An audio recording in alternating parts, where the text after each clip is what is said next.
Bismillahirrahmanirrahim. Assalamualaikum warahmatullahi wabarakatuh. Asyhadu an la ilaha illallah, asyhadu anna Muhammadar Rasulullah. Allahumma sholli ala sayyidina Muhammad wa ala ali sayyidina Muhammad. Kama sholaita ala sayyidina Ibrahim wa ala ali sayyidina Ibrahim bil alamina innaka Hamidum Majid. Sebelumnya kita panjatkan dahulu doa kepada Gusti Allah Ingkang Maha Agung untuk saudara-saudara kita yang telah memberikan sholawatnya ya, sehingga channel dakwah ini dapat eksis dengan setia hadir dalam ruang-ruang diskusi kalian semuanya. Tentunya dengan sebuah harapan semoga sholawat itu menjadi catatan langit amal soleh bagi mereka dan keluarganya kelak, dan insya Allah akan terbalaskan dengan balasan yang lebih baik lagi. Berikutnya untuk seluruh viewer terkasihku dimanapun kalian berada ya, aku ucapkan terima kasih atas apresiasinya yang di mancanegara maupun di dalam negeri. Semoga selalu always dan tidak pernah never, dan tetaplah bertumbuh menjadi yang anti skip dan anti download. Bagi yang berkenan silahkan saja di share, tapi linknya ya, link kajian dari channel ini jangan diunduh, dipotong-potong lalu diunggah ulang, jangan ya. Oke, dan kepada semuanya aku nggak bisa sebutkan satu persatu, terima kasih atas doa-doa baiknya, dan semoga kebaikan doa itu tercurahkan juga untuk kalian semuanya. Oke, kita mulai mampir ngumbi kita kali ini ya, sesuatu kajian yang kita kemas seringan mungkin, sesantai mungkin ya. Suasana puasa hari Selasa dan masih dingin karena hujan terus ya, hujan terus, suasananya masih dingin ini. Sebelumnya aku bacakan dulu apresiasi yang aku berikan sebagai bentuk responsibility atas komen yang masuk dari kalian semuanya. Kita kemarin bahas tentang Sabi'in ya, Sabi'in, dan sebetulnya kita mau bahas Sabi'in saja, tapi aku pikir ya sudahlah kita bahas sekalian walaupun sedikit tentang agnotisme. Jadi beda Sabi'in dan agnotisme itu bedanya, kalau agnotisme itu sudah masuk dalam suasana kenabian, jadi bukan patroh, bukan kosong, sehingga agama itu sudah ada.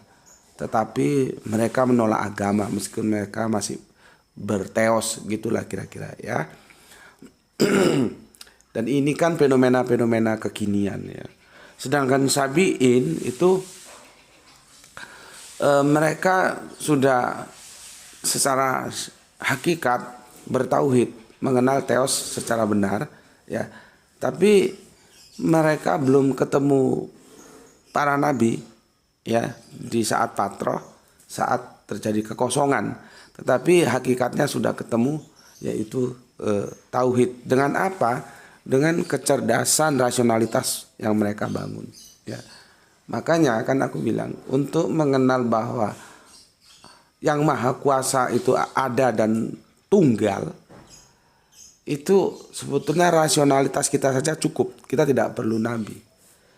Tapi demikian, kenapa kita juga memerlukan nabi? Karena nanti akan menjelaskan hal-hal yang bersifat teknis, yaitu syariat ya.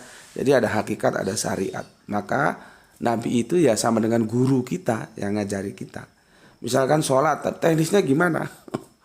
Misalkan puasa, teknisnya gimana? Misalkan menikah, teknisnya gimana? Itu semua terkait dengan syariat-syariat, maka kita harus mengikuti apa yang sudah diajarkan oleh Kanjeng Nabi. Jadi begitu ya.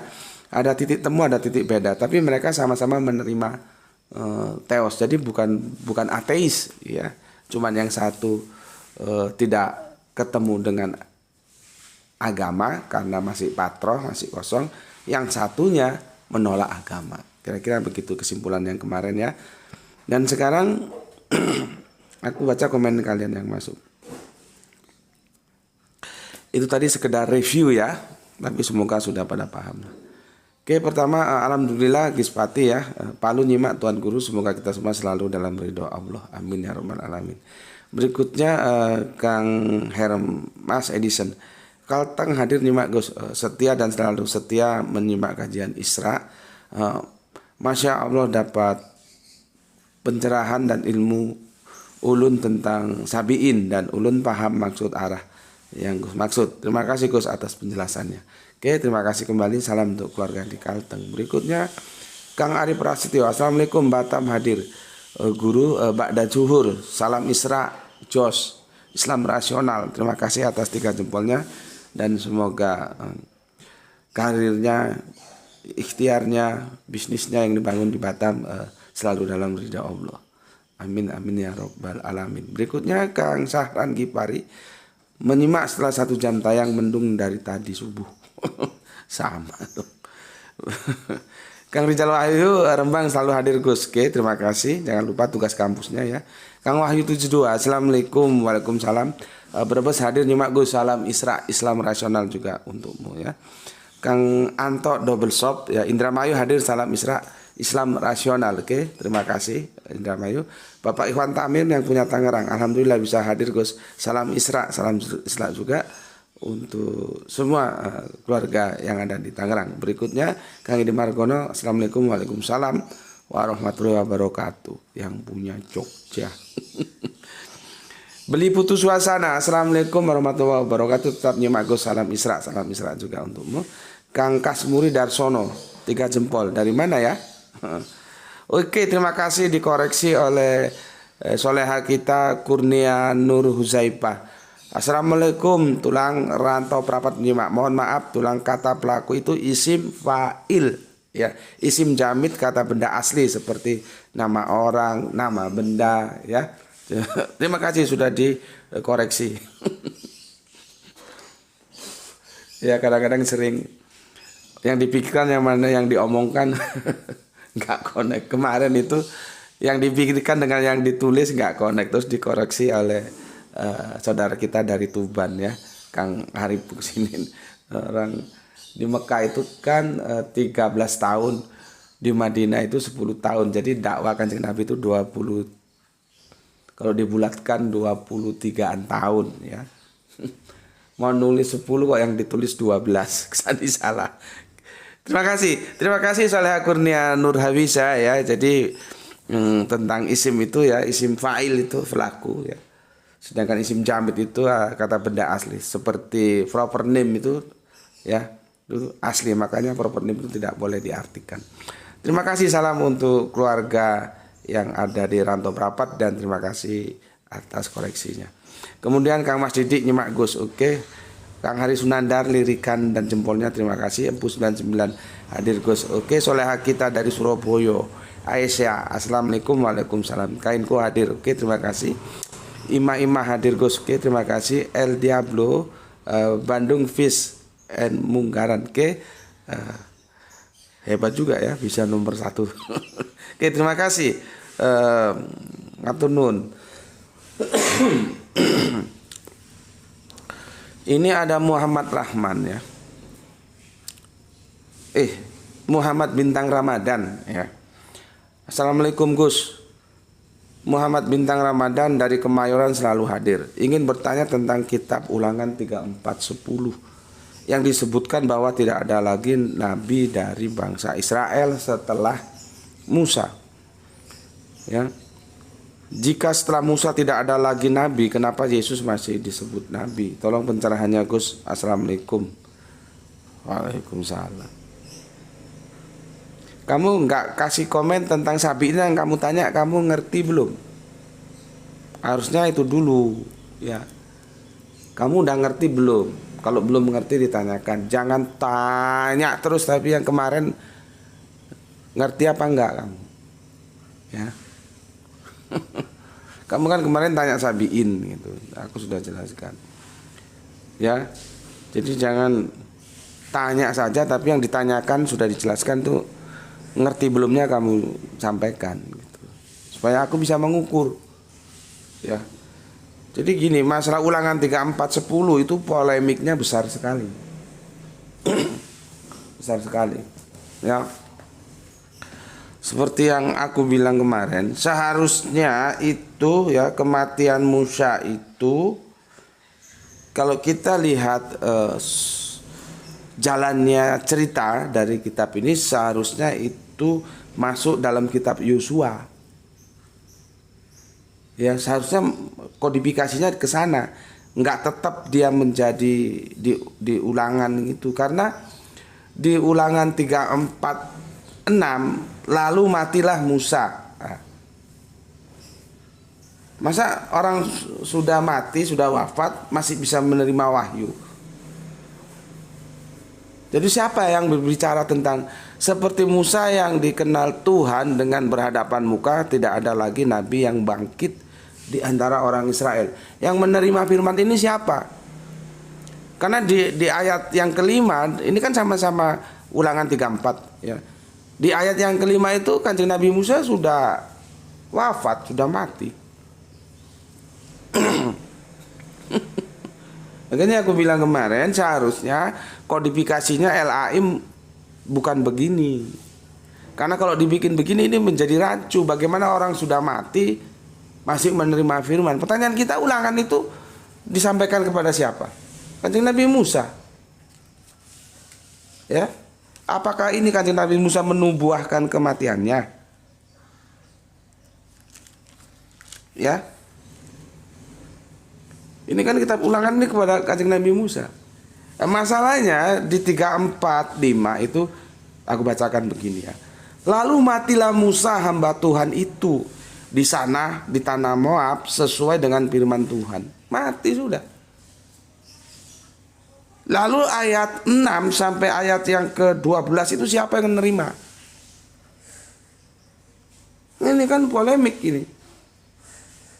Maka kalau aku memberikan masukan, seharusnya kematian Musa itu ya masuk ke dalam kitab Yosua. Karena Yosua itu murid kesayangan. Kalau kita mengenalnya Yosua bin Nun ya. Dari Kanjeng Nabi Musa, estafetnya itu ke sana. Ya, ke Yosua. Tapi nyatanya LAI nyusunnya seperti ini. Makanya aku terus terang belum pernah memegang Torah yang asli yang dipakai oleh teman-teman Yahudi ya, belum. Ya aku juga nggak punya akses, misalkan minta kirim dari sana itu ya nggak punya akses gimana. Ya mungkin ada yang bilang sekarang ada Pak, ada internet, bisa dilihat di internet. Ya bisa saja sih bagi mereka yang familiar, aku gitu-gitu awam dunia internet itu. Jadi ini perlu diduduk masalahkan dulu. Ya. Kodifikasinya itu. Karena kalau dipertahankan seperti ini jadi aneh. Ini lihat tuh. Ya. Jadi aneh. Apakah orang mati masih bisa menerima firman? Kan begitu. Ya.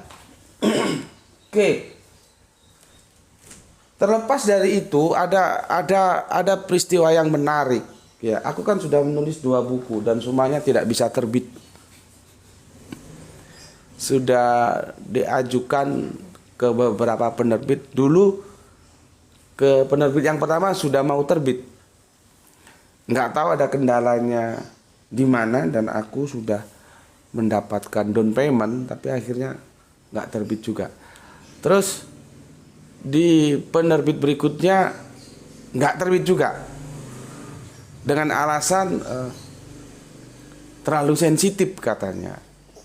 Padahal menurutku kan itu bisa dimusyawarahkan. Kalau misalkan terlalu sensitif yang bagian mana nanti kita bisa musyawarahkan enaknya gimana. Karena bagi aku itu semua itu bisa kita musyawarahkan, bisa kita kompromikan. Karena memang kita harus sadar yang namanya agama itu sensitif loh.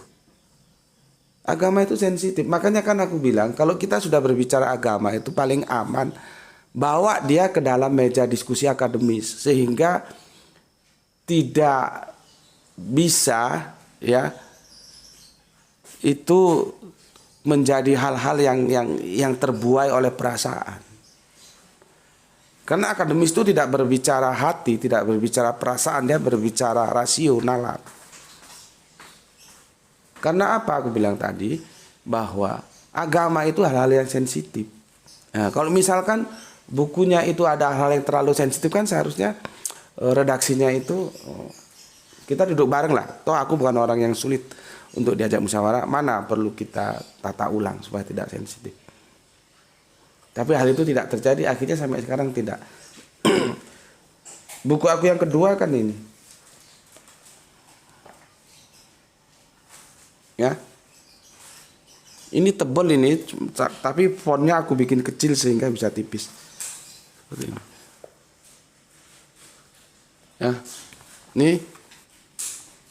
ketika ada seorang anggota keluarga murtad dan itu anaknya orang yang tiap hari baca Al-Quran, baca hadis, keluarganya bingung, guru-gurunya juga bingung. Ya, akhirnya mereka nggak tahu harus bagaimana, nggak tahu kok tiba-tiba kenal dengan Arimatea.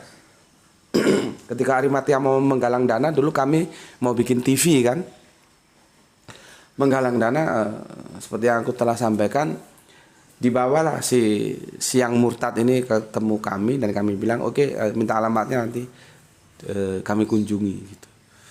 Jadi aku mengunjunginya dengan telaten ya.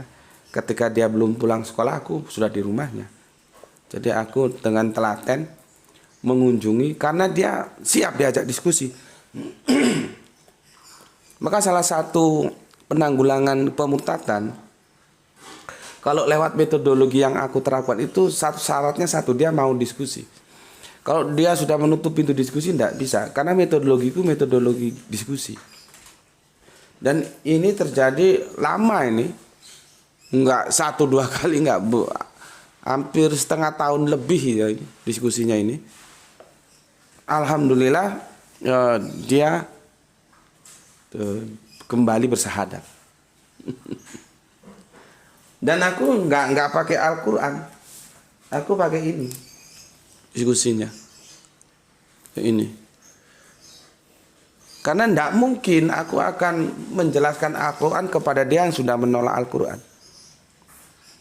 Bapak mamanya bingung, guru-gurunya bingung. Bapak mamanya itu, bapaknya khususnya itu dedengkotnya kelompok kajian. Jadi gini, dia ada, mereka itu ada kan ada Islam kan ada kelompok kajian ini itu gitu kan. Nah, bapaknya ini kiainya lah, gampangnya begitu.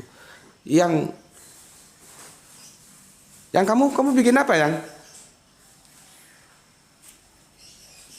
Oh susu, aku kira bikin kopi karena aku puasa. Tak pikir kamu lupa, aku puasa. Takutnya bikin kopi gitu. Ya, bikin susu untuk Ranti gitu. Ya. Mereka itu cara pandangnya kaku, makanya aku bilang dakwah itu nggak boleh kaku-kaku. Dakwah itu kan menyangkut strategi itu mana saja boleh dipakai, nggak harus kaku. Nah, mereka kaku sekarang begini. Kalau mereka kaku, anaknya tetap aja murtad sampai sekarang karena menurut mereka dakwah harus pakai Al-Quran. Oh Nabi nggak pernah bawa Bible. Ya jelas nggak pernah orang Nabi kok. Nabi itu sudah dibimbing oleh Allah, nggak perlu belajar, nggak perlu seperti aku. Ini kan tak pelajari sampai ada merah, ada kuning, aku kasih warna. Gitu loh. Jadi kadang-kadang orang ini kok kasih tahu itu nggak mau tahu, tapi gobloknya juga nggak hilang. Faktanya anggota keluarga dia bisa kembali to be Muslim itu dengan Bible, bukan dengan Al-Quran. Akhirnya nggak bisa ngomong, paling yang dalam hati ini gerundel aja. Harus seperti Nabi, harus seperti Nabi. Iya, yang harus seperti Nabi itu hal-hal yang bagaimana?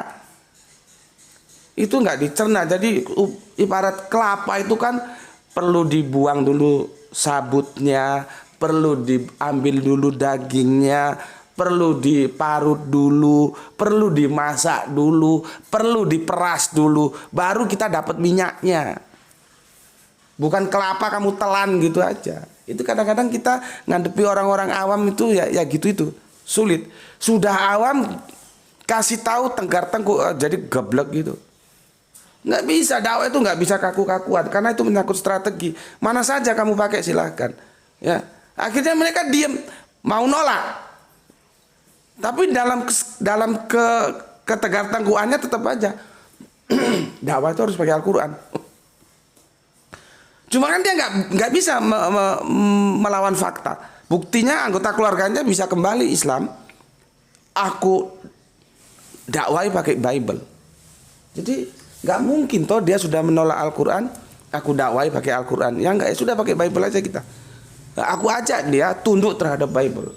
Akhirnya dia sadar dengan sesadarnya bahwa Yesus itu ya nabi dari beberapa nabi yang dimuliakan oleh YHWH atau Alif Lam Lam Ha.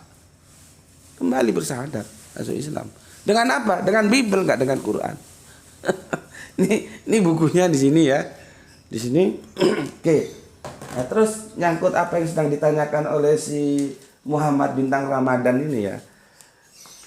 Ini buku pertamaku ya.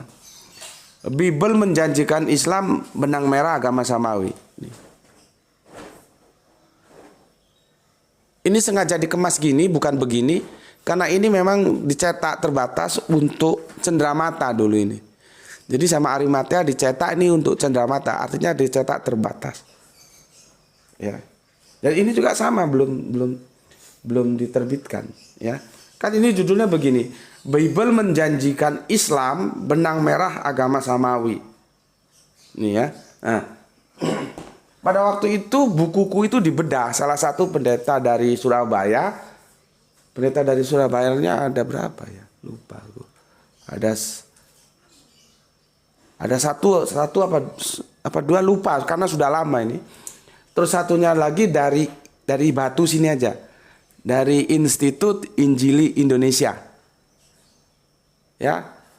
Satu dulu satu naungan ya dengan Bapak dosen dari Institut Injili Indonesia yang sudah aku unggah dan itu dicolong videonya dan diunggah lagi sama dia tanpa izin sama aku, ya, yang mengatakan bahwa Injil itu jangan disamakan dengan Al-Quran, tapi dia harus dibandingkan dengan hadis. Nah, mereka satu lembaga pendidikan, cuman kan itu sekarang pecah itu menjadi Institut Injili Indonesia dan satunya menjadi Providensia, ya, Providensia. Jadi mereka pecah, ya nggak tahu itu masalah internal mereka lah ya, pecah terus dan independen berdiri sendiri-sendiri. Gitu. Ya, ketika aku mengutip ini, seperti Musa yang dikenal Tuhan dengan berhadapan muka, tidak ada lagi nabi yang bangkit di antara orang Israel. Itu dibantah. Karena aku larinya ke siapa? Ke Kanjeng Nabi Muhammad. Jadi harus ada nabi lagi yang hadir, tapi itu harus di luar Israel. Karena aku akan mengkaitkannya dengan Ulangan 18:15. Ini sebetulnya tidak sesederhana ini ya. Ini kita sekedar tahu aja lah ya, kamu sekedar tahu aja. Ini jelimet ini ya. Ulangan 18:15. Ulangan 18:15 begini. Seorang nabi, jadi nabi ya, jelas nabi. Bukan yang lain. Ya, seorang nabi dari tengah-tengahmu, dari antara saudara-saudaramu. Sama seperti aku akan dibangkitkan bagimu oleh Tuhan Allahmu, dialah yang harus kamu dengarkan. Jadi semua harus mendengarkan nabi itu. Kalau tidak, itu di ayat 19-nya, kutuntut pertanggungan jawaban akan dia. Jadi kalau you tidak taat kepada dia, Allah akan tuntut pertanggungjawaban. Nah, di sini jelas sekali dibilang saudara-saudaramu. Lah, aku mengambilnya dalam perspektif kebangsaan. Saudaranya Israel itu ya Arab. Gitu loh. Saudaranya Israel itu Arab. Ya. Jadi Israel dan Arab sama-sama kadrun. Kalau orang otaknya ngerti. Tapi kalau orang otaknya otak goblok, dikirain kadrun itu hanya Arab. Enggak. Israel itu juga ya kadrun karena hidup dalam habitat gurun gitu loh. Ya. Ya. Aku kaitannya ke sana. Karena di sini dikatakan bahwa seperti Musa yang dikenal Tuhan berhadapan muka, tidak adalah nabi yang bangkit di antara orang Israel. Maka ramalan ini kan nubuatan yang 15 ini kan harus terpenuhi. Kalau enggak gagal dia sebagai kitab suci, harus terpenuhi. Siapa yang memenuhi itu? Maka aku rujukannya ke Kanjeng Nabi Muhammad. Karena apa? Ada kata-kata dia harus bukan Israel. Bukan Israel. Berarti harus ada yang di luar bangsa Israel, yaitu bangsa Arab, yang dimana mereka bersaudara lewat Ismail dan Ishak, lewat Bapak Abraham, lewat Bunda Hajar dan Bunda Sarah. Nah, itu dibantah. Bantahnya sepele, ya. Katanya narasumber dari I3 Institut Injili Indonesia tuh, Pak, jangan buru-buru, lihat Pak, itu koma bukan titik. Aku ya sempat ngeri juga, karena memang koma dan titik itu akan bisa merubah logika kalimat. Bisa. Tapi kita harus tahu, baik itu Al-Quran, baik itu Bible, baik itu Injil. Bible itu ya Injil, ya Torah gitu ya.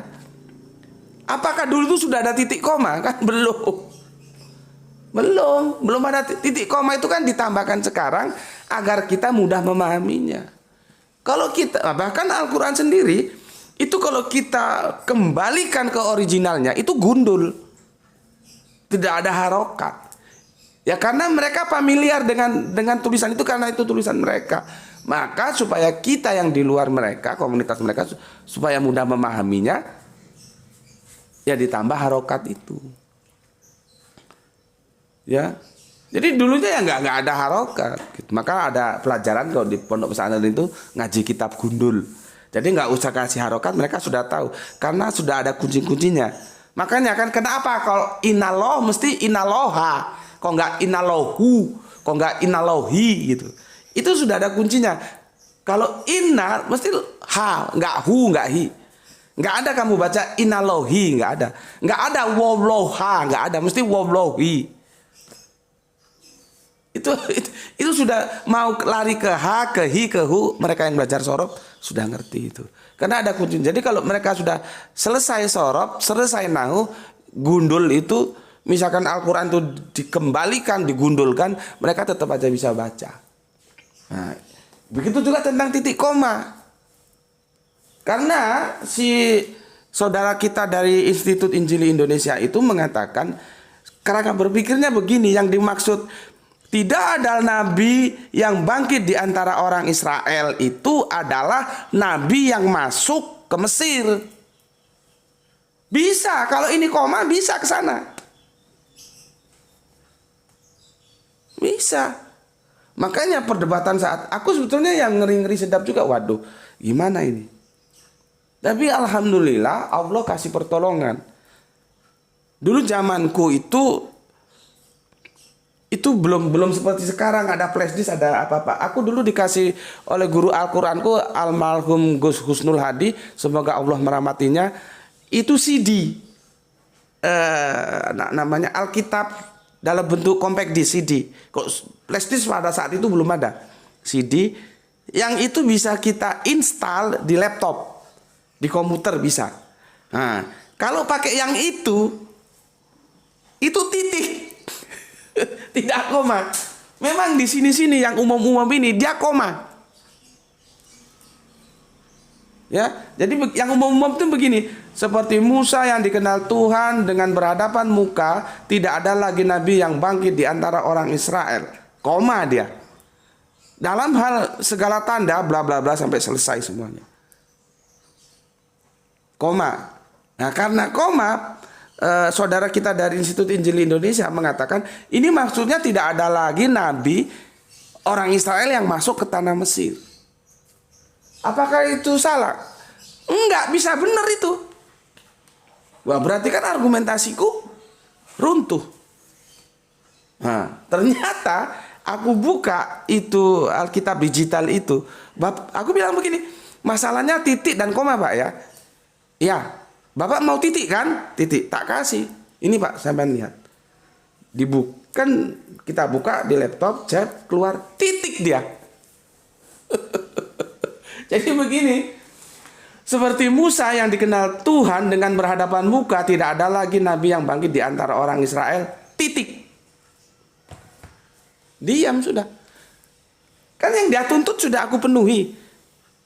Dia bilang tidak, ini koma. Pemahamannya beda. Jadi Bapak mau titik? Iya, tak kasih titik, selesai. Maka dari itu pesanku, kalian itu seperti aku itu banyak punya Bible itu dari berbagai macam tahun penerbitan, itu menambah referensi kita karena berubah-ubah. Nah, ini ya aku kasih tahu, kalau nanti kita sudah pada waktunya membahas tentang apa kemarin yang di-request oleh teman kita dari Kalteng itu, tentang Hajar Aswad yang batu itu, ya, itu di Meleaki itu berubah, ya. Meleaki ini harus ngantar si kecil ini sebentar ya. Meleaki 31 ya. Kalau yang sekarang itu begini. Lalu aku menyuruh utusanku supaya ia mempersiapkan jalan di hadapanku. Dengan mendadak Tuhan yang kamu cari itu akan masuk ke baitnya. Malaikat perjanjian yang kamu kehendaki itu sesungguhnya ia datang. Firman Tuhan semesta alam. Ini terbitan sekarang begitu. Tapi terbitan tahun 70-an ke bawah nggak begitu. Begini dia. Lalu aku menyuruh utusanku supaya ia mempersiapkan jalan di hadapanku. Dengan mendadak Tuhan yang kamu cari itu akan masuk ke Ka'bahnya. Malaikat perjanjian yang kamu kehendaki itu sesungguhnya ia datang. Firman Tuhan semesta alam. Ka'bah. Jadi Ka'bah itu sudah dirubah menjadi baitnya. Kalau baitnya dia menjadi sesuatu yang general. Tapi kalau Ka'bah dia sudah eksklusif, tidak inklusif general. Baitnya ya semua tempat Allah disembah itu ya bait Allah. Makanya kacau. Kalau kita rujuk, aku lupa tahun 70-an, 74 berapa. Itu dia jelas tertulis Ka'bahnya. Jadi Ka'bah itu adanya satu-satunya di mana? Ya harus pikiran dewe gue. Memang Ka'bah ada di mana-mana. Nah, pertanyaannya, kenapa Ka'bah kok dirubah menjadi baitnya? Sama seperti tadi Ulangan 34:10. Kita mau pakai yang mana? Mau pakai titik, tak kasih titik. Akhirnya diem. Oke, dengan keterbatasan waktu ya. Aku kira ini aja dulu. Jadi ini sekedar membuka cakrawala pandang kita. Bagaimana perdebatan-perdebatan itu memang mengasihkan selama kita lakukan secara hormat. Dan ini sebagai informasi bahwa aku bukan kelas ayam sayur. Jadi kalau mau berdebat dengan aku itu harus tunjukkan dulu levelmu di mana, kelasmu di mana. Nanti aku lihat. Kalau memang pantas untuk berhadapan dengan aku ya monggo. Kalau enggak ya jangan. Makanya kalau asal bengak-bengok aja itu aku anggap angin lalu gitu. Ya. Karena dan aku bisa begini pakai proses loh ya. Jangan kamu kira ujuk-ujuk begini. Aku belajar itu lama sudah. Bukan kemarin sore terus karbitan gitu enggak. Tapi alhamdulillah sekarang banyak kita lihat dan justru lebih terkenal dari aku. Ada si ini, ada si itu. Jadi apa namanya? Kristolog terkenal dan powernya banyak-banyak, subscribe banyak. Aku ikut gembira. Bahkan lebih terkenal dari aku. Channelnya lebih hebat dari aku. Aku ikut gembira. Artinya aku punya generasi penerus. Ya. Dan mereka-mereka itu sebagai penerus gitu loh. Jauh seperti itu aku sudah belajar itu.